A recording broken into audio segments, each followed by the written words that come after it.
শান্তি। 24/12/2024 মহাবাক্য প্রাতমুরলী। ওম শান্তি। বাপদাদা মধুবন। আজকের বাপদাদার অমূল্য মহাবাক্য হচ্ছে, দুই ভ্রুয়ের মাঝে আমি আত্মা বুদ্ধিকে স্থির করছি যে আমি চৈতন্য শক্তি আত্মা, আর আমি আত্মা এই কান দিয়ে এই মহাবাক্য শ্রবণ করব।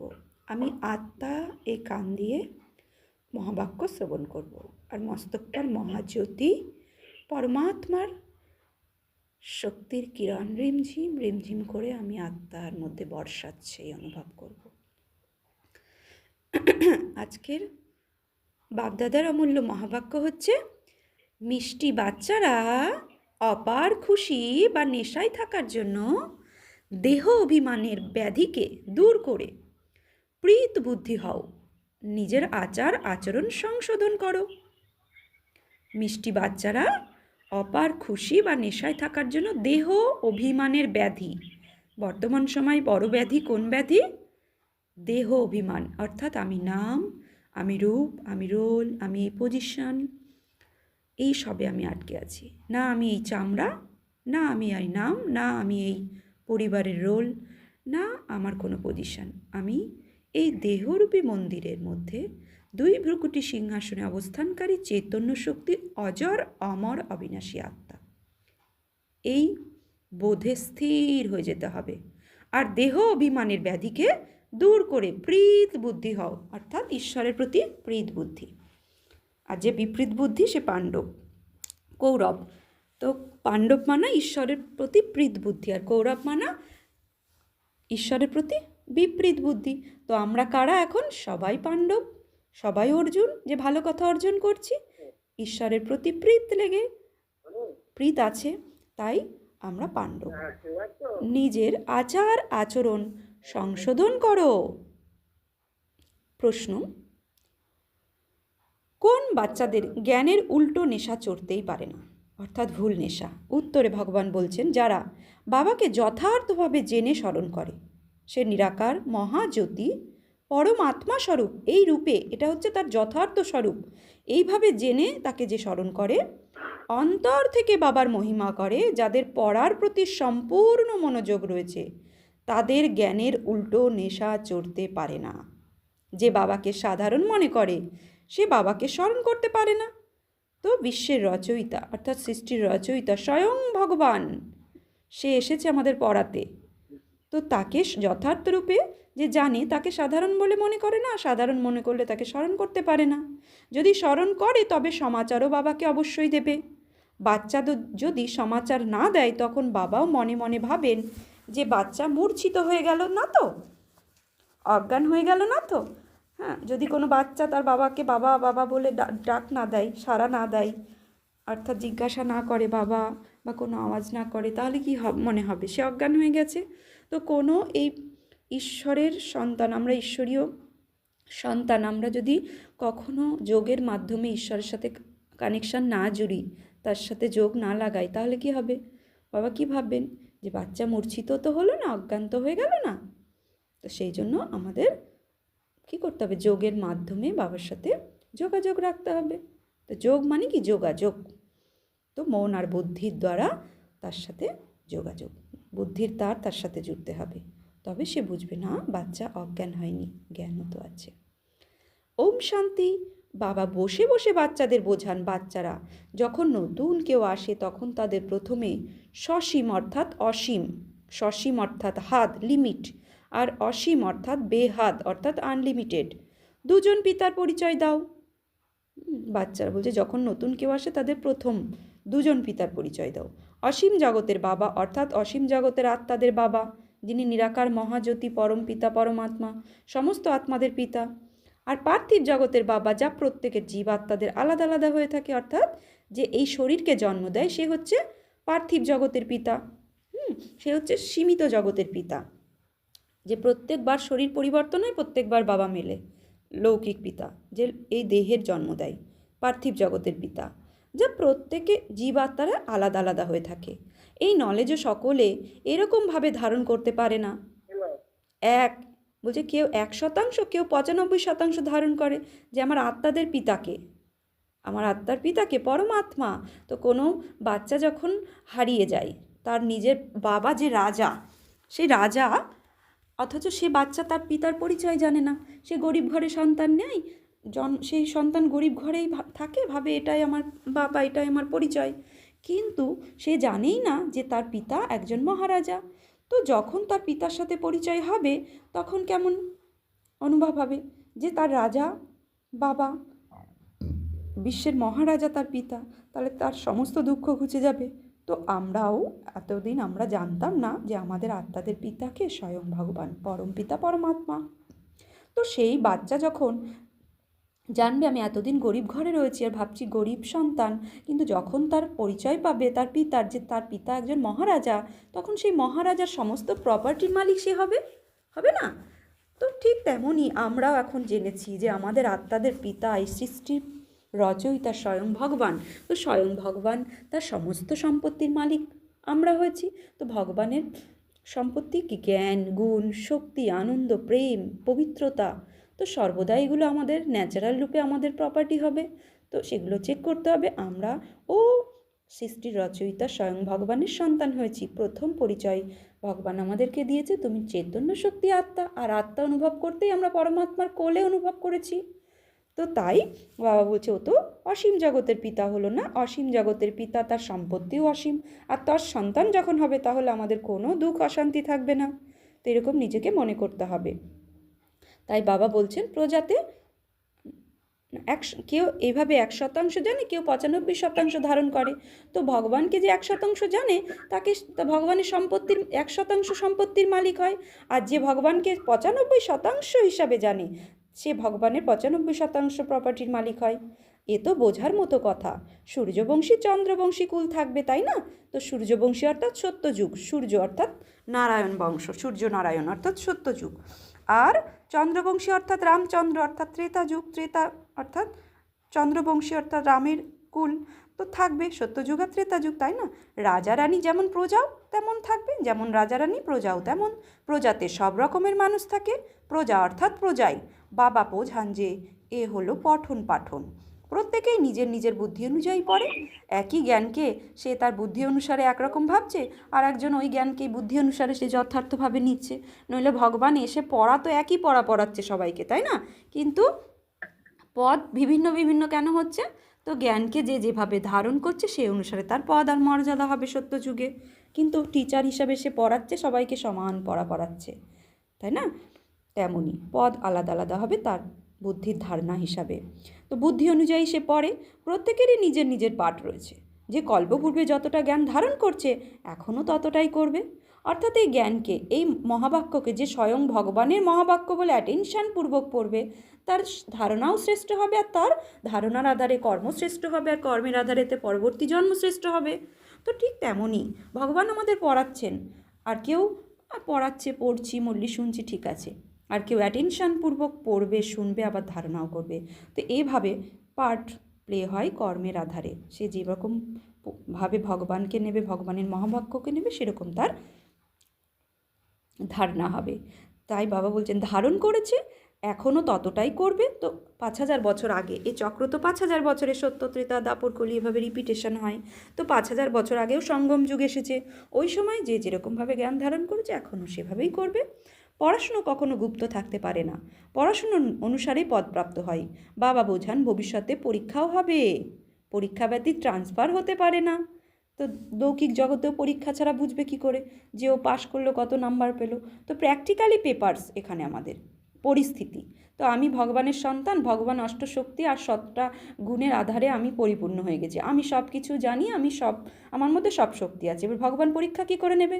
তোমার সামনে এমন পরিস্থিতি আনবে, তখন যদি তুমি ফেল হয়ে যাও, তাহলে তুমি জানবে আমার এই শক্তি নেই, আমার এই শক্তি ধারণ করতে হবে। কোনো ব্যক্তি আমাকে ব্যবহার খারাপ করলো, আমার বিপরীত পরিস্থিতি আসলো, আমার অনুসারে কেউ কথা বললো না, আমাকে নিন্দা করলো, গ্লানি করলো, সে পরিবারের কেউ হতে পারে, প্রতিবেশী কেউ হতে পারে। তখন বুঝতে হবে যে ভগবান আমার টেস্ট নিচ্ছে, এতদিন আমাকে ভগবান পড়িয়েছে যে নিন্দা চাহে গ্লানি, কেউ কটুবাক্য বলুক, তোমাকে তার প্রতি শুভ ভাবনা আর কী করতে হবে? কল্যাণের ভাবনা রাখতে হবে। যদি কেউ আমাকে নিন্দা, গ্লানি, কটুবাক্য প্রয়োগই না করে, তাহলে আমি তার প্রতি শুভ ভাবনা, কল্যাণের ভাবনা, আমার বাণীর সেবা কী করে করছি, সে পরীক্ষা কী করে নেবে। তো এই ঈশ্বরীয় জ্ঞান মার্গে যারা যাবে তাদের কিন্তু প্র্যাকটিক্যালি পরীক্ষা দিতে হবে, আর তাদের পরীক্ষা বেশি আসবে, তাদের পরিস্থিতি বেশি আসবে। কেননা আমরা যুদ্ধক্ষেত্রে রয়েছি, ভগবানকে জেনেছি, মায়াকে চিনেছি, তাই মায়া আমাদের উঠে পড়ে লাগবে পরীক্ষা নেওয়ার জন্য। তাই বাবা বলছেন ট্রান্সফার, তবে যদি আমি পরিস্থিতি পার করে নিই খুশিতে তার প্রতি শুভভাবনা দিয়ে রাখলাম, তাহলে আমি ওই পরীক্ষা থেকে পাশ হয়ে গেলাম, এক কদম উপরে উঠে গেলাম। তাহলে বারবার যদি আমাকে কেউ হার্ট করে, কেউ নিন্দা করে, গ্লানি করে, তাহলে আমার কোনো রিয়াকশান হবে না, আমি পাশ করে গেলাম, তো ট্রান্সফার হয়ে গেলাম। ভবিষ্যতে সবই জানতে পারবে, কিন্তু এখনও তোমরা জানতে পারো যে আমরা কোন পদের যোগ্য হয়েছি, নিজেই বুঝতে পারবে। লজ্জায় অবশ্যই সকলেই হাত তোলে, কিন্তু তারা জানে যে এভাবে আমরা কিভাবে হতে পারবো, তথাপি হাত তোলে। একেও তো অজ্ঞানতায় বলা হবে। তো ভগবান যদি বলে কে কে ভগবানের শক্তি আর জ্ঞানকে ধারণ করেছো, তো হাত তো সবাই তোলে, কিন্তু পেপারসের সময় আমরা ফেল হয়ে যাই, প্র্যাকটিক্যাল পরীক্ষা যখন আসে ফেল হয়ে যায়। তাই ভগবান বলছে সবাই হাত তোলে, কিন্তু তারা যে লজ্জা বোধ করে, যে হাত তোলে, কিন্তু তারা জানে যে এভাবে আমরা কিভাবে হাত তুলতে পারি, তথাপি হাত তোলে।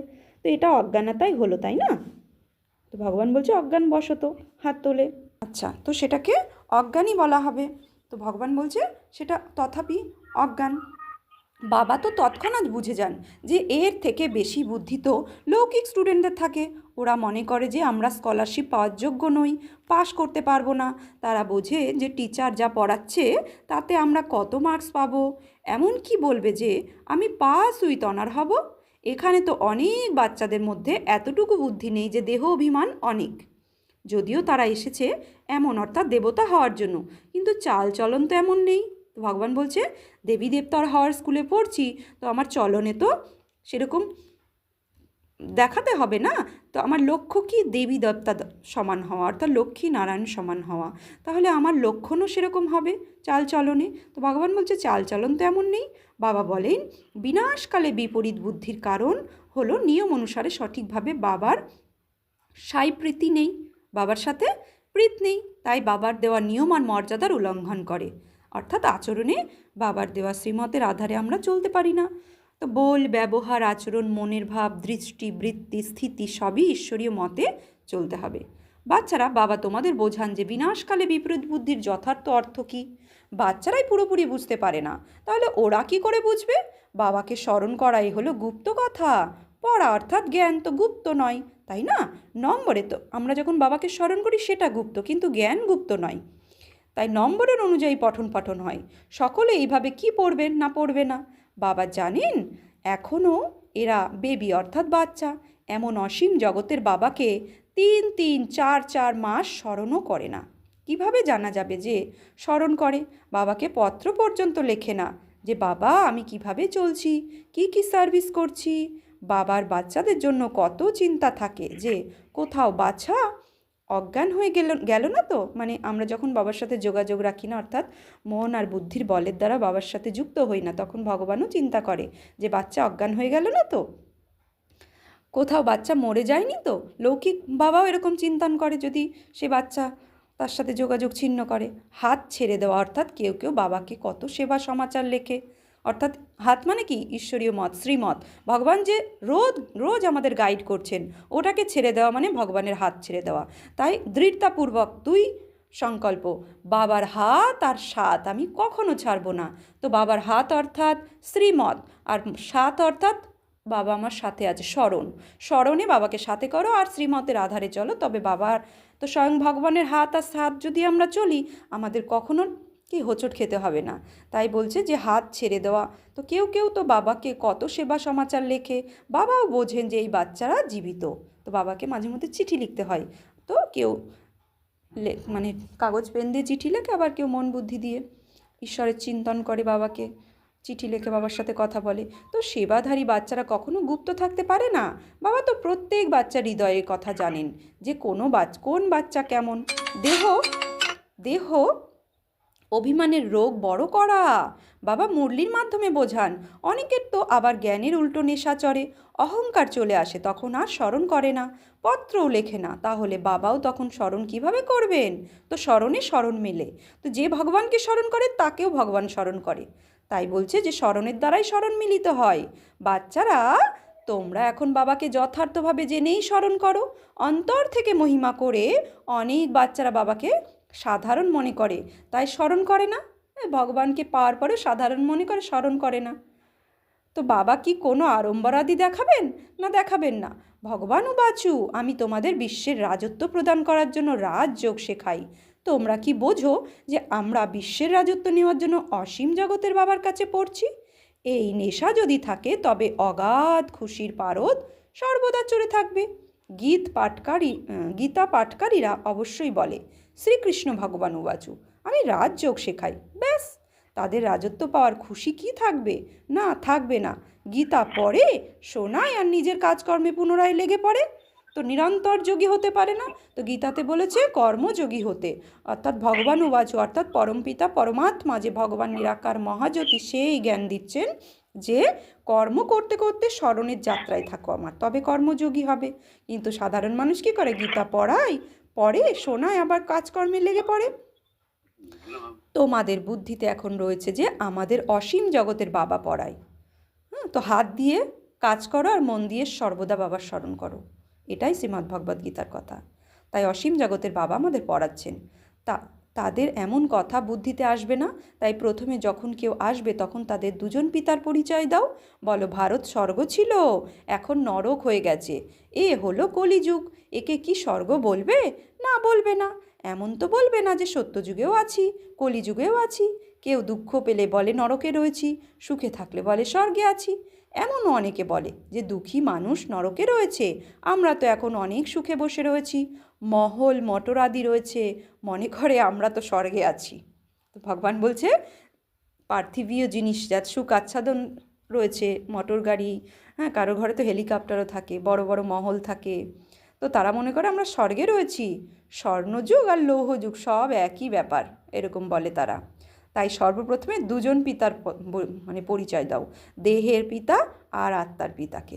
তো কথা বুদ্ধিতে বসাতে হবে যে দেহের যে জন্ম দেয় সে দেহের পিতা, লৌকিক পিতা, আর লৌকিক থেকে পারলৌকিক অর্থাৎ পারলৌকিক পিতা যিনি আত্মার পিতা, পরম পিতা পরমাত্মা।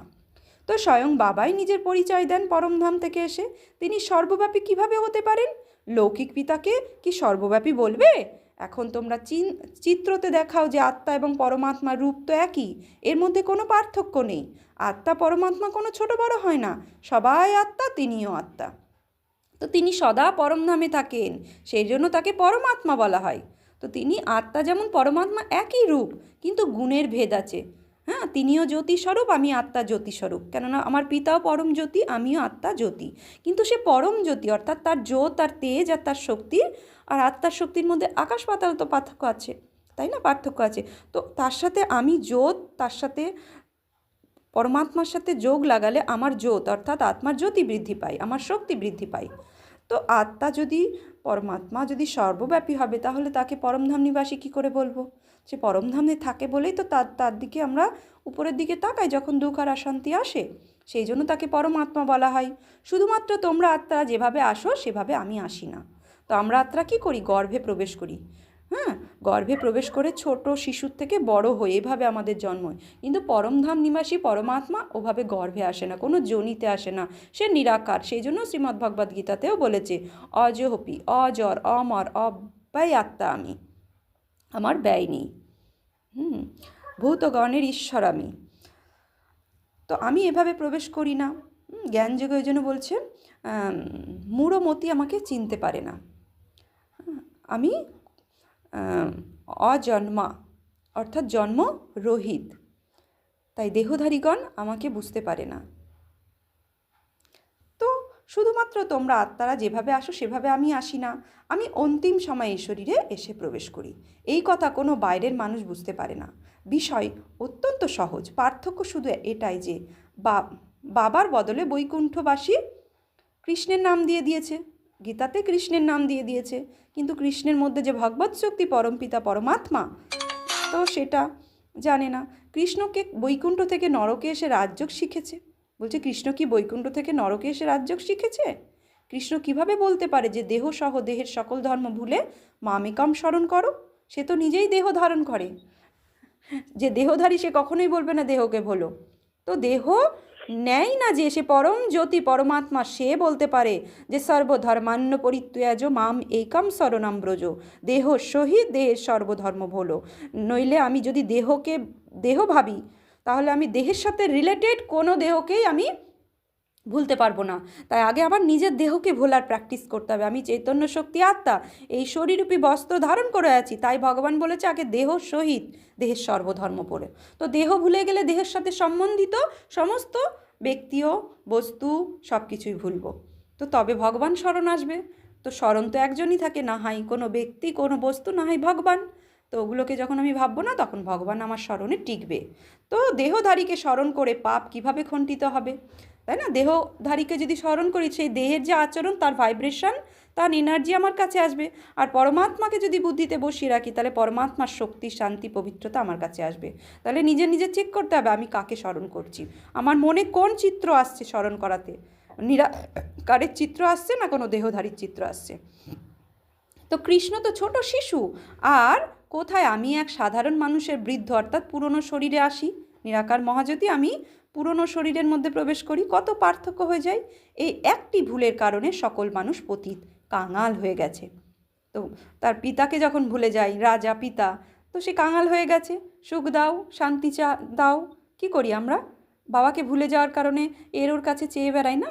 সুখ দাও, শান্তি দাও, পবিত্রতা দাও, ভালো ব্যবহার দাও, একটু ভালো কথা বলো, চা দাও, একটু বাড়িতে গেলাম একটু বসতে দাও। কাঙাল হয়ে গেছি যে ভগবান আমাদের পিতা, রাজার পিতা, আমরা ভুলে গেছি। না আমি সর্বব্যাপী, না কৃষ্ণ সর্বব্যাপী, না প্রত্যেকটি শরীরে আত্মা সর্বব্যাপী। আমরা তো নিজস্ব শরীর নেই। বলছে আমার তো নিজস্ব শরীরই নেই। প্রত্যেক আত্মার নিজের নিজের শরীর আছে, প্রত্যেক শরীরের পৃথক পৃথক নাম থাকে। না আমার শরীর আছে, আর না আমার শরীরের কোনো নাম আছে। আমি বৃদ্ধ শরীর ধারণ করি। কলিযুগের অন্তিমে ও ব্রহ্মার শরীরে প্রবেশ করে, তাই এনার নাম বদলে আমি ব্রহ্মা রেখেছি। অর্থাৎ তাকে দিয়ে আমি এই কলিযুগকে পুনরায় সৃষ্টি করি সত্যযুগে। তাই তার ব্রহ্মা, ওই জন্য ব্রহ্মার দ্বারা স্থাপনা, ব্রহ্মার দ্বারা সৃষ্টি। তো কে করান? দ্বারা শব্দটা নিশ্চয়ই কর্তা কেউ অন্যজন আছে। তো ব্রহ্মার দ্বারা কে করান? ও পরমপিতা পরমাত্মা তার মধ্যে প্রবেশ করে তাকে কর্তব্য শিখিয়ে তার দ্বারা কর্তব্য করেন। তো আমার নাম তো ব্রহ্মা নই, আমাকে সদাই শিবই বলা হয়। শিব অর্থাৎ সদা কল্যাণকারী। আমি সকলের সদ্গতিদাতা। আত্মাকে সকলের সদ্গতিদাতা বলা হবে না। পরমাত্মার কখনো দুর্গতি হয় কি? আত্মারই দুর্গতি আর আত্মারই সদ্গতি হয়। এসবই বিচার সাগর মন্থন করার মতো বিষয়।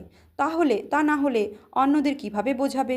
কিন্তু মায়া এত প্রবল যে বাচ্চাদের বুদ্ধিতে অগ্রসর হতে দেয় না। সারাদিন ব্যর্থ আলাপে সময় নষ্ট করে দেয়। ব্যর্থ সমাচারে, ব্যর্থ কথাতে দেহধারীর চিত্র বুদ্ধিতে আটকে রেখে দেয়। তো এরকম বাবার কাছ থেকে সরিয়ে দেওয়ার জন্য মায়া কত ফোর্স দেয়, তখন অনেক বাচ্চা ভেঙে পড়ে।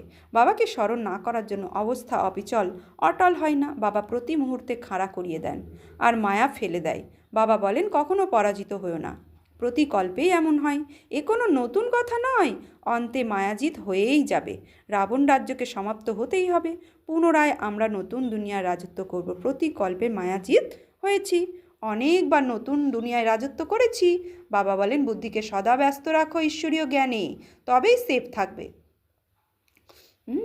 তো মায়াকে যত ব্যস্ত রাখবো তত সেফ থাকবো, নইলে মায়া অ্যারেস্ট করে নেব।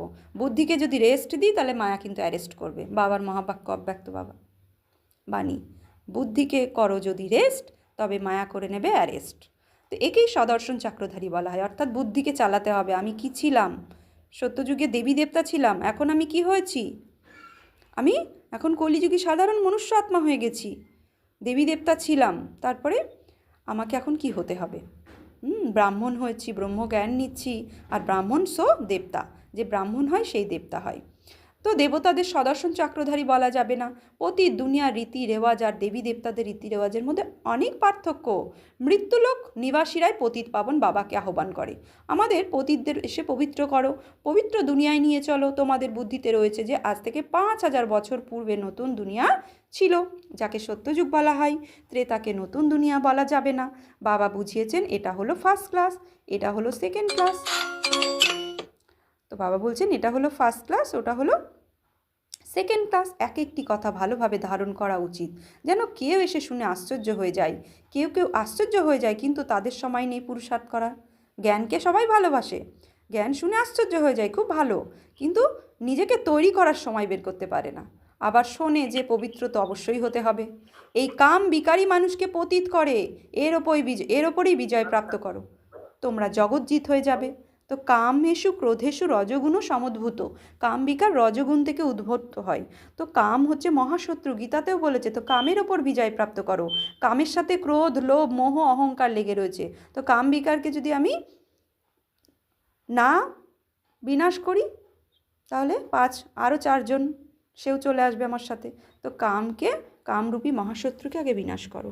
কিন্তু কাম বিকারই যেন তাদের পুঁজি, ঐশ্বর্য মনে করে তারা, কাম বিকারই পুঁজি। তাই এই ব্যাপারে কথা বলে না তারা, শুধু বলে মনকে বশ করো। কিন্তু মন চিন্তামুক্ত তখনই হয় যখন শরীর তা থাকে না। শরীরের ভান থেকে মুক্ত হতে হবে আগে, এছাড়া মন কখনো চিন্তামুক্ত হতে পারে না। আত্মা শরীর প্রাপ্ত করে কর্ম করার জন্য, তাহলে আবার কর্মাতীত অবস্থায় কিভাবে থাকবে? কর্মাতীত অবস্থা বলা হয় মৃত্যুকে। জীবিত থেকে মৃত অথবা শরীর থেকে ডিটাচ। তো আমি মরেই আছি এরকম ভাবতে হবে। এই শরীর আমার নয়, শরীর পড়েই আছে, আমি আত্মা হাঁটতে চলতে ফিরতে লাইটের শরীর ঘুরে বেড়াচ্ছি। জীবন মৃত, অর্থাৎ জীব শরীরে থেকেও আমি মৃত অবস্থায় থাকবো। তো মার্জিবা বলা হয় যেটা বাবার পরিভাষায়। তো মৃতকে, তো জীবিত থেকে মৃত অথবা শরীর থেকে ডিটাচ। তো বাবা তোমাদের শরীর থেকে পৃথক হওয়ার পড়ান। তো ওই জন্য রোজ প্র্যাকটিস করান যে শরীর আলাদা, আমি আত্মা আলাদা। শরীর বোধকে ত্যাগ করে আত্মিক বোধে ট্রান্সফার করানোর জন্য বাবা রোজ বোঝান। ডিট্যাচ হও, যে দুটোকে আলাদা করে চলো, যে দেহ আলাদা, আমি আত্মা আলাদা। আমি আত্মা লাইট বলেই যখন শরীরে থাকি তখন শরীর লাইট থাকে, আর আমি আত্মা লাইট বেরিয়ে গেলে শরীর ভারী হয়ে যায়, জড় পদার্থ হয়ে পড়ে থাকে নিচে, তার দাম কেউ দেয় না। তাহলে ভ্যালু কার? আত্মার। তো আমি সেই আত্মাকেই ভুলে যাই আর দেহকে দেহ মনে করে নিয়ে চলতে থাকি, তাই শরীর ভারী হয়ে যায় এত। তো শরীরে থেকেও আমি আত্মা লাইট, এই অনুভব করে চলবো। তো সেই জন্য বলা হয় ডিটাচ হও। তো শরীর থেকে আত্মা আলাদা, আত্মা পরমধাম নিবাসী। আত্মা যখন শরীরে আসে তখন তাকে মানুষ বলা হয়। শরীর ধারণ করাই কর্ম করার জন্য, এই শরীর পরিত্যাগ করে কর্ম করার জন্য আবার অন্য শরীর ধারণ করতে হয়। শান্তি তো তখন থাকে যখন শরীরে আত্মা থাকে না। পরমধাম কর্ম হয় না, পরমধামে অর্থাৎ মূল বাতানে কর্ম হয় না। সূক্ষ্ম লোকে তো কথাই নেই। সৃষ্টিচক্র এখানেই আবর্তন করে। বাবা আর সৃষ্টিচক্রকে জেনে যাওয়া, একেই নলেজ বলে। সূক্ষ্ম লোকে না শ্বেত বস্ত্রধারী, না সাজগোজ, না সর্প দ্বারা সুশোভিত শঙ্করাদি থাকে। বাকি ব্রহ্মা আর বিষ্ণু রহস্য বাবা বোঝাতে থাকেন। ব্রহ্মা এখানেই, বিষ্ণু 2 রূপী যুগল মূর্তিকেই, লক্ষ্মী আর নারায়ণের যুগল মূর্তিকে বিষ্ণু বলা হয়। তো বিষ্ণু একদিকে আর ব্রহ্মা একদিকে, এখানেই রয়েছে বিষ্ণুর 2 রূপ। তো ড্রামার এসবের কেবল সাক্ষাৎকারের পাঠ রয়েছে, যা দিব্য দৃষ্টির সাহায্যে দেখা যায়। বাবা বলছেন ক্রিমিনাল আই দ্বারা পবিত্র জিনিস দেখা যায় না। তো আমাদের চোখকে দেখতে হবে ক্রিমিনাল। তো কোনো পরিবারে অশান্তি হচ্ছে, আমার চোখ ওটাতেই দৃষ্টিপাত করে রয়েছে, তো ক্রিমিনাল আই হয়ে গেল। কোনো দেহকে যদি দৃষ্টি আকর্ষণ করে তাহলে ক্রিমিনাল আই হয়ে গেল।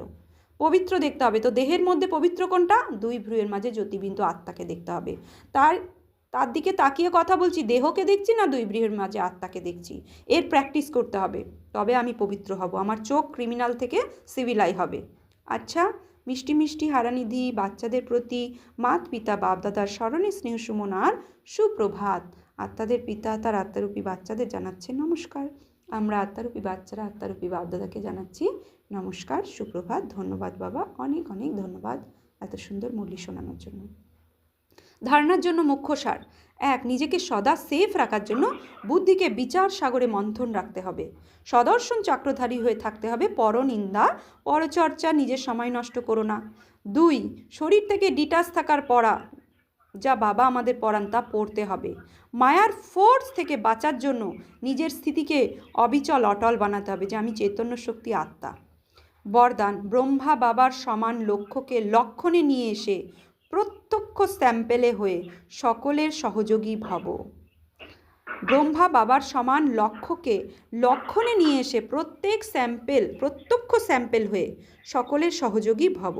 যেরকম ব্রহ্মা বাবা নিজেকে নিমিত্ত এক্সাম্পল বানিয়েছেন, বিশ্বের বুকে এক্সাম্পল, সদা এই লক্ষ্যকে লক্ষণে নিয়ে এসেছেন।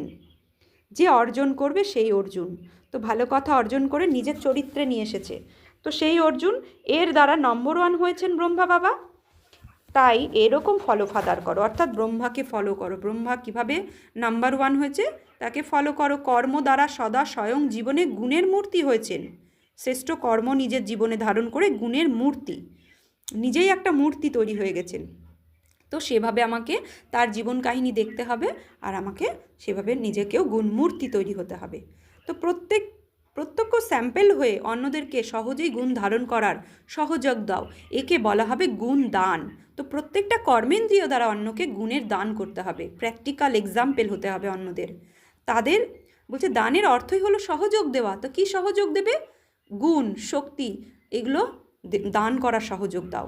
তো প্রত্যেক আত্মাই এখন সোনার পরিবর্তে প্রত্যক্ষ প্রমাণ দেখতে চায়। এখন আর সোনার মতো ক্ষমতা কোনো আত্মার নেই, তারা দেখতে চায়। তো তোমার চলনে সবাইকে দেখাও, বল ব্যবহার আচরণে দেখাও। তাই প্রথমে নিজেকে গুণের মূর্তি বানাও। তো স্লোগান, সকলের নিরাশাগুলিকে যে দূর করতে পারে সেই হলো জ্ঞান দীপক। তো দুনিয়ার মানুষ এখন নিরাশ হয়ে পড়েছে। তো সমস্ত সকলের নিরাশাগুলিকে যে দূর করতে পারে সেই হলো জ্ঞানের দীপক। আচ্ছা, ওম শান্তি।